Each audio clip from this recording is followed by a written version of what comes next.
विशेष प्रकारले बुझ्नुपर्ने कुरा के देखियो भन्नुहुन्छ भने कंसले भगवान श्री कृष्णचन्द्रलाई कुनै पनि हिसाबमा समाप्त पार्ने योजना बनायो। उसले पुतनालाई पठायो, प्रेमावर्तलाई पठायो, सकटासुरलाई पठायो, केसीलाई, सुदर्शनलाई पठायो, बकासुरलाई पठायो, अघासुरलाई पठायो, धेरै दानवहरूलाई पठायो। तर कृष्णलाई समाप्त पार्न सकेन। कृष्णलाई हजुरको दुःख दिने त चोट पुर्याउने त परै जाओस्, छुन पनि सकेन। कंसलाई के लाग्यो भने अब म आफ्नो हातद्वारा नै कृष्णलाई समाप्त पार्न उपयुक्त हुन्छ भन्ठानेर आफ्नो जुन मन्त्रीको रूपमा अवस्थित हुनुहुन्थ्यो अक्रूरजी महाराज, त्यो अक्रूरलाई कृष्णलाई लिनको लागि भनेर पठायो। अक्रूरोऽपि च तां रात्रिं मधुपुर्या महामती, मधुपुर्या महामती। हेर्नु, अक्रूर रातिको समयमा उनलाई सूचना दियो, साँझको समयमा अब तिमी भोलि कृष्णलाई गएर लिएर आऊ, मथुरा गएर, मथुराबाट गोकुल गएर कृष्ण वृन्दावन गएर कृष्णलाई लिएर आऊ भन्ने आदेश कंसले दियो। रातिमा अक्रूरलाई निद्रा लागेन, तपाईँ त्यहाँ बस्नुभयो, मैले देखिनँ।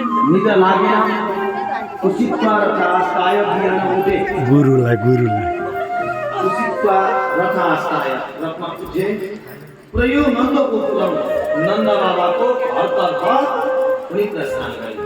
पुरै नन्दको पुरम गच्छन् पथिमा भागो भगवन् अम्बुजेक्षिणा भक्तिं परावगता एवमेतत् चिन्तयन् भक्तिं परावगता।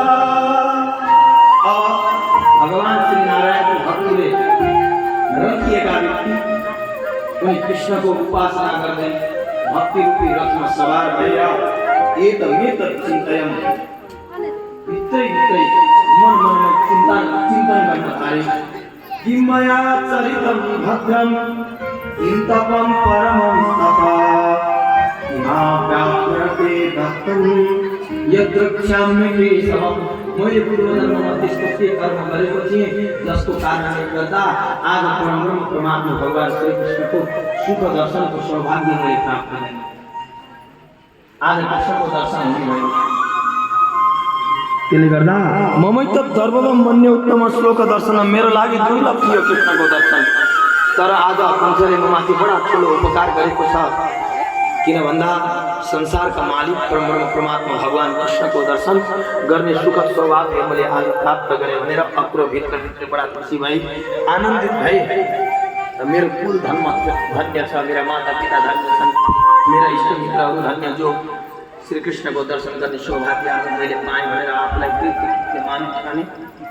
अर्कोतर्फ फेरि मनमा के आयो भने मेरो प्रभु बडा सानो हुनुहुन्छ, कंसले लिनको लागि भनेर पठायो।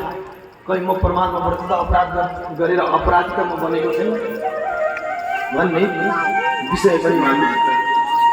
यी दुईटा शब्दहरूले उहाँलाई आन्दोलित बनाउन थाले। मन जाउँ अथवा नजाउँ उदाहरण पार्यो। ममाङ्ग मङ्गलं नष्टं फलवान् नैव मे भवा यन्नमस्ते भगवतो योगी ध्येयाङ्घ्रि पङ्कजं। जुन चरण कमलको योगीहरू ध्यान गरेर सतत अनुचिन्तन गर्दै आफ्नो जीवनलाई समाप्त पार्छन् र पनि प्राप्त गर्न सक्दैनन्, आज त्यो परम पद मैले प्राप्त गर्न पाउने भए बडा सौभाग्यशाली रहेछु। ममाथि आज अनुग्रह गरेको छ कंसले। किन भन्दा कंसो बताद्या कृतमेनुग्रहं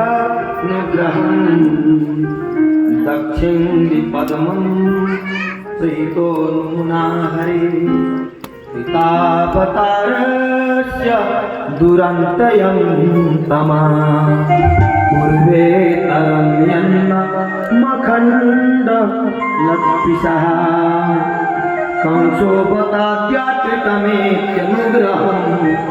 आज सबैमाथि दमन गर्नेवाला कंस आज म माथि कृपा गरिरहेको छ। परम श्याम सुन्दरको दर्शन गर्ने सौभाग्य मैले प्राप्त गरेँ भन्दै मनमा अनेक प्रकारका उत्साहहरू भर्दै अब्दुल महाराज मथुराबाट गोकुलको लागि प्रस्थान गर्नुहुन्छ।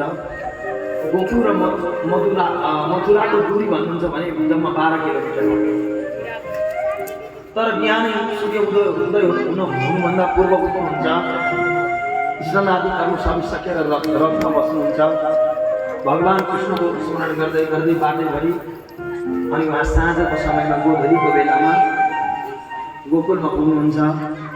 जब यमुना महारानीको पावन तटमा भगवान्का पैतालाहरूको दर्शन गर्नुहुन्छ, ओहो मेरो परम प्रभुले यहाँ पनि विचरण गर्नुभएको रहेछ। कस्तो सौभाग्यशाली व्यक्ति हुँ म जो आज परमात्माको चरण रसलाई दर्शन गर्ने सौभाग्य प्राप्त गरे भन्दै आफूलाई बडा सौभाग्यशाली ठान्दै अगाडि बढ्नुहुन्छ। साँझको समय गोधूलीको समय थियो। भगवान्ले गौमातालाई आफ्नो गोष्ठमा राखेर स्वयं गाई दुहनको लागि भनेर गोठमा जानुभएको। यताबाट अग्नि रथमा चढेर जानुभयो र गइसकेपछि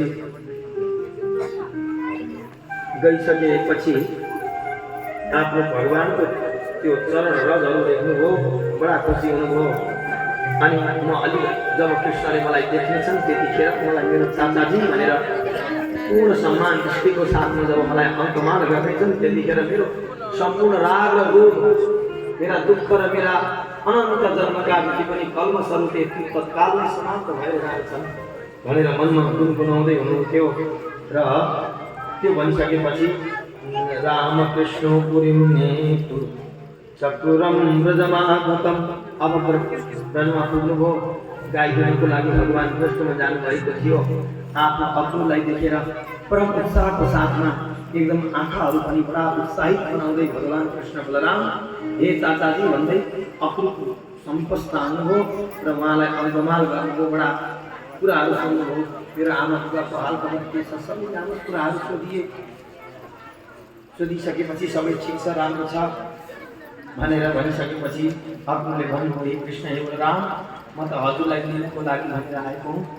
हजुरको मामाले ठुलो यज्ञ गर्दै हुनुहुन्छ। त्यो यज्ञमा हजुर अथवा नन्द बाबा सबै गोकुलवासीहरूलाई निमन्त्रण छ र हजुरलाई त म लिनको लागि स्वयं रथमै लिएर आएको। हजुर भोलि मसँग जानुपर्छ भनेर यी दुईटा शब्दहरू प्रयोग गर्नु के भएको थियो।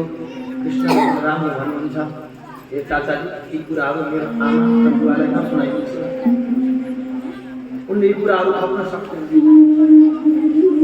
मेरो विरहमा उनले आफ्नो प्राण पनि हजुरको समाप्त गर्न सक्छन्। सो कारणले गर्दा यदि हजुरले त्यो कुरा सूचना दिनु नै पर्ने हो भने पनि मेरो बुबा र आमाले भोजन गरिसके पश्चात रात्रिको शयन गर्ने समय दिनु। किन भन्दा म मथुरा मैले लैजान्छु, हजुरले यदि भन्नुभयो भने उहाँले खानापिना नै छोडिदिनुहुन्छ भनेर कृष्णले सान्त्वना अग्रुलाई बताउनुभयो। अग्रु पनि त्यहाँबाट अगाडि बढ्नुभयो। साँझको समय भयो। सबैको भेट आपसमा। यता नन्द बाबा यशोदा महारानीले देवकी वसुदेवको बारेमा, उग्रसेनको बारेमा सबै खबर लिनुभयो। कंसले सबैलाई सताइ नै रहेको छ। बडा दुःखी छन् है देवकी वसुदेव। उनको जीवनमा त्यस्तो मिठो समृद्धशाली सौभाग्य आउनै पाएन भन्दै भलाकुसारी गर्दै थिए। भोजनको समय व्यवस्था पुरा भयो। तत्पश्चात खाटमा आनन्दपूर्वक बस्नुभएको थियो अग्रु। नन्द बाबाले पूर्ण रूपमा आतिथ्यता प्रदान गर्दै हुनुहुन्थ्यो। सुस्स अग्रुले भन्नुभयो, हे बाबा, म आउनुमा एकमात्र कारण के हो भने कंसले ठुलो यज्ञ गर्दैछन्। त्यहाँ कृष्ण बलराम लगायत हजुर सबैलाई लिएको छ। हजुर पनि पाल्नुहोस् र दुवै भाइलाई पनि म लिएर जान्छु भनेर भनिसकेपछि यशोदा बाबा नन्द बाबाले आफूलाई सम्हाल्न सकेनन्। कृष्ण एक प्रकारले कस्तो छ भन्दा अन्य मनस्थ त्यो हो। एकपटक कुनै ठाउँलाई छाडेर गयो भने अर्को ठाउँमा ऊ जान रुचाउँदैन। कहीँ यो मथुरा गएर फर्किने होइन कि भन्ने डर र आशंकाले हजुरको अड्डा जमाउन थाल्यो यता नन्द बाबा र यशोदाजीको तर्फमा।